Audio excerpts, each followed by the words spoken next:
अजीज़ दोस्तों नमस्कार। अजीज़ दोस्तों, ज़ाहिर है वर्ल्ड कप चल रहा है। क्रिकेट एक टॉपिक है जो कि इस वक्त काफ़ी चल रहा है और मैं भी समझता हूँ कि क्रिकेट पे कुछ पाकिस्तान की बात हो जाए। देखें, जिस तरह पाकिस्तान द कंट्री मुल्क की जो हालत है, इसी तरह क्रिकेट का हाल है। हर पाकिस्तानी डिपार्टमेंट जो है वो तबाह है, तो सो क्रिकेट भी तबाह है। अब जो गैरी कर्स्टन, इन्होंने 2011 के वर्ल्ड कप में भारत के कोच थे, जो भारत जीता था। इन्होंने आईपीएल की टीमों की कामयाब कोचिंग की, एक ज़बरदस्त कोच थे।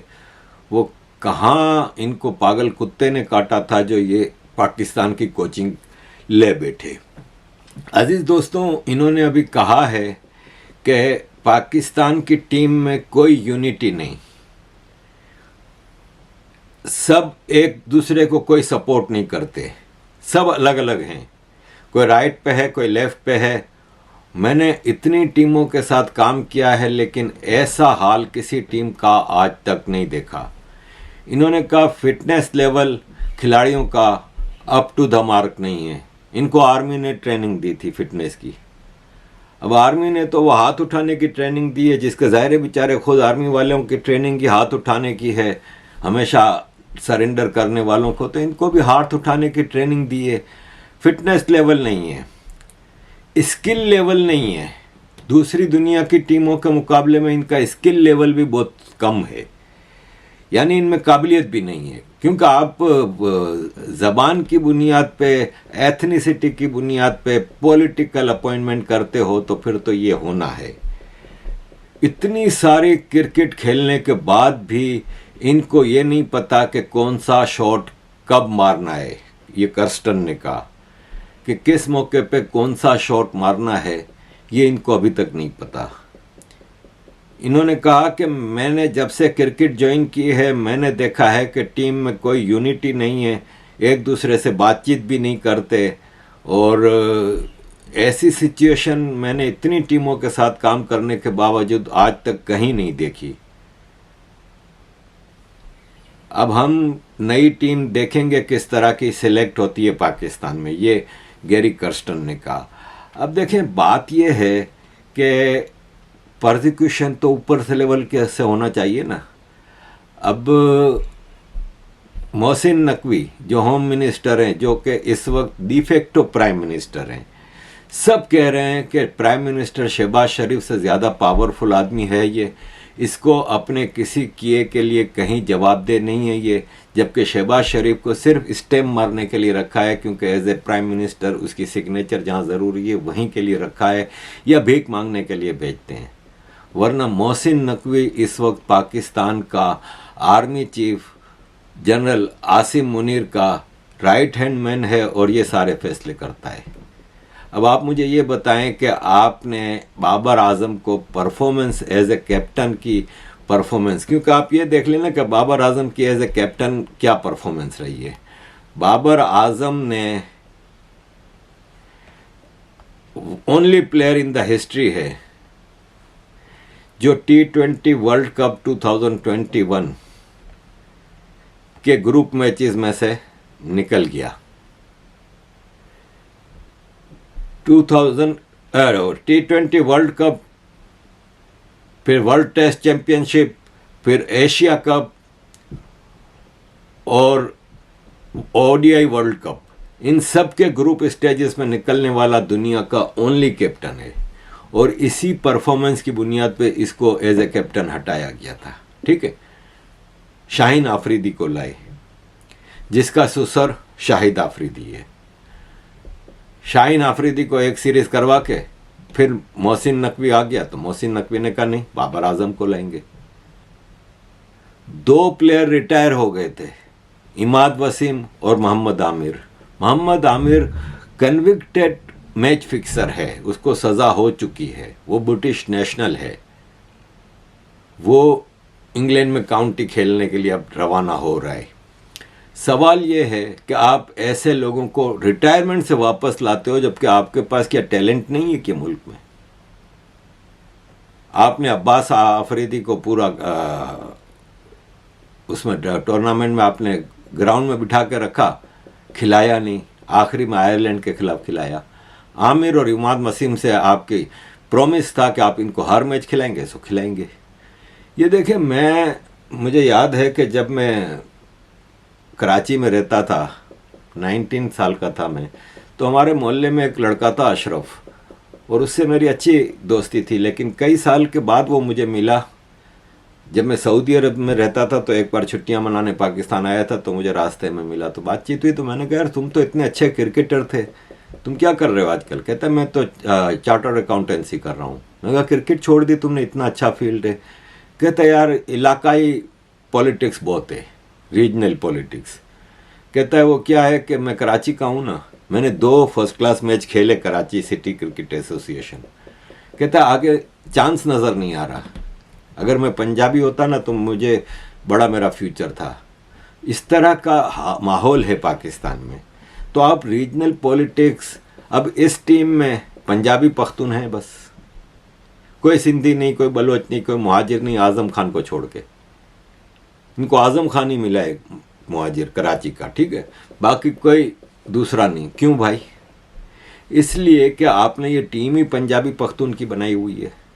और पख्तून भी इसलिए हैं कि इमरान खान की KPK में गवर्नमेंट थी। Imran Khan after all army का चमचा था। फिर वो जब प्राइम मिनिस्टर था तो उसके ज़माने में इसने काफ़ी खिलाड़ी इंडक्ट किए थे। अब इस वक्त अब्बास आफरीदी, शाहीन आफरीदी, रिजवान और इस तरह 2-3 प्लेयर हैं, फ़खर जमान है, तो उन्होंने अपनी जगह बना ली। और पख्तून आफ्टर ऑल पाकिस्तान में 1947 से पंजाबी आर्मी के साथ मिल के चलते रहे, तो इनके साथ इनका इत्तेहाद तो समझ में आता है। इस बुनियाद पे जब आप टीमें सेलेक्ट करोगे तो फिर यही होगा। अब बाबर आजम T20 को टेस्ट क्रिकेट की तरह खेलता है। अब मैच आयरलैंड के खिलाफ आखिरी मैच जो था, उसमें आमिर ने आयरलैंड की विकेट ली ना, तो जश्न ऐसे मना रहा था जैसे वर्ल्ड कप के फाइनल में इसने सचिन तेंदुलकर को आउट कर दिया है। इनको शर्म भी नहीं आती कि आयरलैंड जैसी टीम से भी हार रहे थे। बाबर आजम तो टुक टुक ही कर रहा था। ये तो आखिरी में शाहीन आफरीदी ने आके 2 छक्के मार दिए। और पीछे भी आप जाएं तो आपको याद होगा अफगानिस्तान के खिलाफ एक मैच में ये हार रहे थे, नसीम शाह ने आखिरी 2-3 बॉलों पे छक्के मार दिए थे। इससे पहले वो आसिफ था, उसने भी एक मैच आखिरी में, ये तुक्के में जीत रहे हैं जो भी जीते हैं, वरना ये आयरलैंड से भी हार रहे थे। इस टीम का हाल क्या होगा? और अब इन्होंने जब पाकिस्तान के खिलाड़ियों को वापस भेजा जा रहा था कल, और ये दुबई, और फिर दुबई से 19 तारीख को पाकिस्तान, तो 6 खिलाड़ियों ने कहा कि हम तो अपनी वेकेशन मनाने आ रहे हैं। इसलिए कि अमेरिका में तो क्रिकेट होती नहीं, पहली बार ये अमेरिका गए हैं, वीज़ा लग गया था इनका क्रिकेट के बहाने, तो अब ये वेकेशन मना रहे हैं, जैसे बहुत बड़ा कारनामा अंजाम दिया है। इन्होंने कहा चलो वर्ल्ड कप से तो जान छुट्टी, अब वेकेशन मनाओ। भाई साहब, इनको बाबर आजम, शाहीन आफरीदी और रिजवान को महीने की 60 लाख रुपया सैलरी मिलती है। मैं अभी बैठ के हिसाब कर रहा था कि एक आम पाकिस्तानी मजदूर या लेबर की 20,000 रुपया सैलरी है महीने की, इसकी 50 साल की सैलरी बनती है। 20,000 सैलरी का मतलब ये हुआ कि 2 लाख रुपया, 2,40,000 रुपया साल की सैलरी। 10 साल की सैलरी 24 लाख रुपया। ये 25-30 साल की सैलरी एक आम आदमी की इनको महीने की मिलती है, ये करने के लिए जो करके आ रहे हैं ये इस काबिल हैं। और पाकिस्तान में, हाँ, तो मैं वो अशरफ वाली बात बता रहा था ना, तो उसने एक और चीज़ की, उसने कहा सिलेक्शन में भी ये जब कराची या बाहर के खिलाड़ी लेते हैं ना, तो उनके खिलाड़ियों को वो कहते हैं अच्छा भाई जितना कमाएगा आधा हमारा। तो इस तरह ये सिलेक्शन होती है। अब वहाब रियाज को ले आए, वहाब रियाज को केयरटेकर गवर्नमेंट थी, उसमें पंजाब का मिनिस्टर ऑफ स्पोर्ट्स बनाया, चीफ सिलेक्टर बनाया, और फिर वो PSL भी खेलने के लिए नाम अपना दिया था इसने। फिर उसको पूछा गया कि भाई साहब आप मिनिस्टर होके, आप सिलेक्टर होके आप कैसे पीएसएल खेल सकते हो? तो फिर उसने पीएसएल से अपना नाम निकाला। अब वहाब रियाज की सिलेक्शन आपके सामने है, क्योंकि आधी कीमत तो इन्होंने ले लेनी होती है। तो ये है पाकिस्तान की सिचुएशन। रिजवान का ये हाल है कि रिजवान है ना, उससे तो आप ये करा लो, बस तबलीग करा लो। ये ट्रिप पे जाता है ना कहीं भी, तो सबसे पहले वहाँ की मस्जिदों में जाके तबलीग करता है, ग्राउंड में नमाज पढ़ता है, एडवर्टाइजमेंट ऑफ इस्लाम, नमाज, ये सब चीज़ें। देखें, नमाज है ना, उसकी इस्लाम में बड़ी सहूलतें हैं। अगर आप सफ़र में हैं तो कज़ा नमाज पढ़ सकते हैं। अगर आपके पास कोई ऐसी जगह नहीं है जहाँ पे सही से आप नमाज पढ़ सकें, आप कुर्सी पे बैठ के भी नमाज पढ़ सकते हैं। आप किसी बहुत ही ज़्यादा इम्पोर्टेंट काम में हैं तो आप उस काम के बाद नमाज पढ़ सकते हैं। ये भाई साहब ग्राउंड में नमाज पढ़ते हैं, ये शो ऑफ नहीं है तो और क्या है? जो 5 वक्त के नमाजी होते हैं ना, वो शो ऑफ नहीं करते, ये शो ऑफ करते हैं। और फिर इस क्रिकेट के टीम में दामादों की भी बड़ी वो है। शाहीन आफरीदी, शाहिद आफरीदी का दामाद है, सकलैन मुश्ताक का दामाद शादाब खान है, सबके पव्वे लगे हुए हैं। तो ये सारी सिचुएशन है अजीज़ दोस्तों। इस सूरत हाल में इस टीम ने जो किया है, इससे आप ज़्यादा कुछ भी एक्सपेक्ट नहीं कर सकते। आप ये सोचें कि अमेरिका की टीम में पार्ट टाइमर थे, सब जॉब पे लगे हुए हैं, अपनी जॉब से छुट्टियों लेके मैच खेलने आए हैं, लेकिन इनकी परफॉर्मेंस और इनकी डेडिकेशन नज़र आती थी। ग्राउंड में वो उतरे थे मुकाबला करने के लिए, पूरी तवज्जो क्रिकेट की तरफ थी। और पाकिस्तान 60 लाख रुपया महीना सैलरी प्लस मैच फीस, और ये मतलब आप ये देखें कि 2 मैच जीते हुए हारे। जब इंडिया से खेल रहे थे तो इनके 12 ओवर में 73 फॉर 2 थे, 47 बॉलों पे 47 रन चाहिए थे, और आपके पास 8 विकेटें थीं। आपके चाचू इफ्तिखार शादाब को बैट्समैन के तौर पे खिला रहे हैं यार। एक बॉलर है, उससे बॉलिंग नहीं करा रहे, उसको एज ए बैट्समैन ले रहे हैं, और उसमें वो जाहिर है बैट्समैन नहीं है तो वो नहीं चलता, तुक्का है ना भाई। इसी तरह अमेरिका को 3 बॉल में 12 रन चाहिए थे, और फिर सुपर ओवर में आपने देख लिया आमिर ने 7 रन एक्स्ट्रा दे दिए। तो अजीज़ दोस्तों, ये है पाकिस्तान की क्रिकेट टीम का हाल। धोखा हुआ है पाकिस्तान के साथ।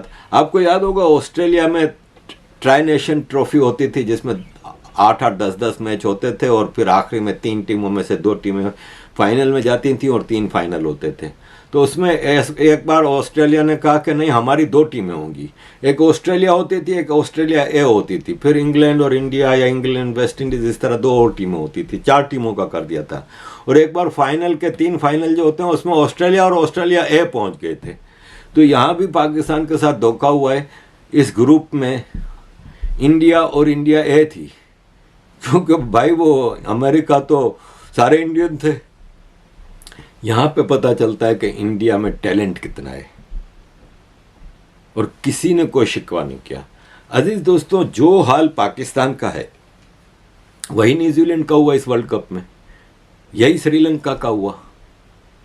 लेकिन न्यूजीलैंड और श्रीलंका के ऊपर ना कोई एक्स क्रिकेटर तनकीद कर रहा है, ना कोई उनकी गालियां दे रहा है, ना कोई इनका हिसाब किताब है, इसलिए कि न्यूजीलैंड हमेशा अच्छी परफॉर्मेंस देती आई है। कभी होता है हार जाते हैं, और उनको शर्मिंदगी भी हम उनके चेहरों पे देखते हैं। जब वो कल मैच खेल रहे थे पपुआ न्यू गिनी के साथ, या शर्मिंदगी भी नज़र आती है, लेकिन अच्छा खेलते थे और वहाँ पॉलिटिक्स नहीं होती, इसलिए उनके खिलाफ कोई बात नहीं करता। जबकि पाकिस्तान का ये हाल है, तो इसकी वजह ही है ये। आखिरी में मैं हमारे एक कामरान अकमल विकेट कीपर होते थे, जिनकी बकवास विकेट कीपिंग होती थी, और जिस तरह बाबर आजम उसी का रिश्तेदार है कामरान अकमल का, ये पूरे रिश्तेदारियों में चल रही है क्रिकेट। कामरान अकमल ने ऐसा कब्जा किया हुआ था विकेट कीपिंग के कि उस वक्त सरफराज नया नया खिलाड़ी आया था और परफॉर्म कर रहा था बेहतरीन, और Kamran 3rd class wicket keeper था, लेकिन चिपका हुआ था। कामरान अकमल को एक बार किसी वजह से नहीं खिलाया, तो इसका एक और भाई है, क्या नाम था, अकमल, उसको विकेट कीपर बना के लेके, अदनान अकमल उसको विकेट कीपर बना के ले आए, जिसकी कोई परफॉर्मेंस ही कहीं फर्स्ट क्लास में या कहीं नहीं थी। फिर वापस कामरान अकमल आ गया, फिर कामरान अकमल को निकाला तो उमर अकमल को विकेट कीपर बनाया, यानी उन्होंने कब्जा किया हुआ था। ये भाई साहब ने अभी टीवी प्रोग्राम में कहा है कि मेरा भाई उमर अकमल दुनिया का सबसे बेहतरीन बैट्समैन है और उसको नहीं लिया जा रहा। वर्ल्ड कप्स में उसकी परफॉर्मेंस कोहली से ज्यादा अच्छी है, मैं साबित कर सकता हूं, ये इसने कहा है। तो मैं आपके सामने कुछ आंकड़े रखना चाहूंगा कि T20 इंटरनेशनल टूर्नामेंट्स में उमर अकमल ने 591 रन किए हैं, बाबर आजम ने 552 रन किए हैं। और स्ट्राइक रेट उमर अकमल का 127 है और बाबर का 112 है। एवरेज उमर अकमल की 34 है, बाबर आजम की 27 है। दोनों में से किसी की वर्ल्ड कप्स में किसी में भी सेंचुरी नहीं है।